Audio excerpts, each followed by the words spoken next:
Mga saag nga bala sa barangay Kanhulaw sa Lapu-Lapu City nakapabalaka karon sa mga residente didto. Wala hinuoy krimen sa lugar, kaya mga bala gikan di ay sa firing range sa Philippine Army. Para sa detalye mo balita si Chris Quijada sa Radio 5 True FM Davao. Nabalaka ang mga residente sa barangay Kanhulaw, Lapu-Lapu City, Cebu, human sa sagunson nga mga insidente sa stray bullets o saag nga bala sa ilang lugar. Kining balay sa pamilyang Kanyete, naigo sa saag nga bala. Kani.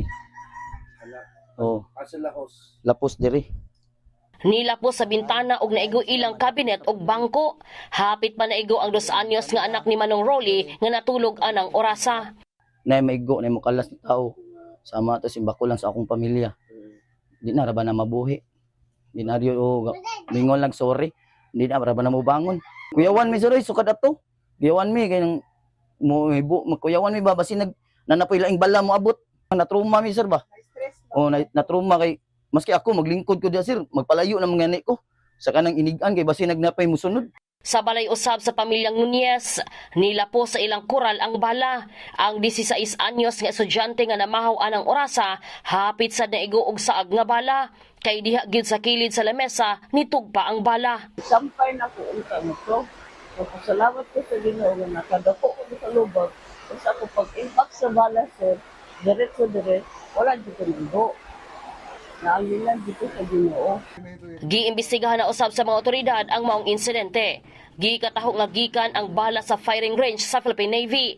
Parilang ang nag-ulang sa firing range og sa mga kabalayan. Usa ka 9mm og duha ka mga basyo sa 38 kalibre nga armas ang na-recover sa mga taga-barangay sa lugar. Ilahan na usab kining gi-turnover sa police station. Giswayan pa sa News 5 nga kuhaan og pamahayag ang Philippine Navy apan nibalibad kining muhatag.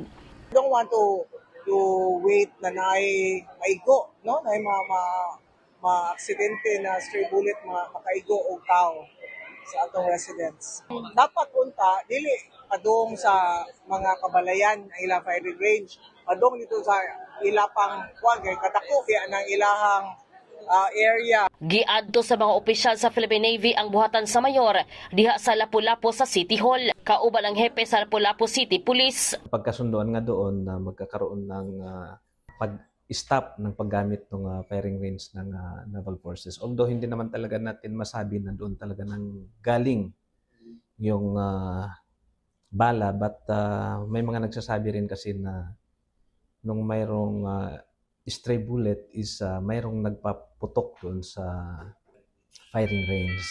Ipaubos sa ballistic examination ang maong na-recover nga basyo sa bala para kumpirmahon kung tinuod ba nga gikan sa mga armas sa Philippine Navy ang mga bala nga nakaigo sa kabalayan. Ilabi na nga naay nag-firing sa lugar dihang nahitabo ang maong insidente. Mag-atubang og kasong administratibo, sibil o kriminal kung mapamatug ang gikan sa maong firing range ang saag nga bala. Giimbestigahan na pod sa mga otoridad kung naay nalapas sa mga safety protocol o kung kinsay manubag sa maong insidente. Para sa 1PH, Chris Quijada, Radio 5 True FM Davao. Man banda diri.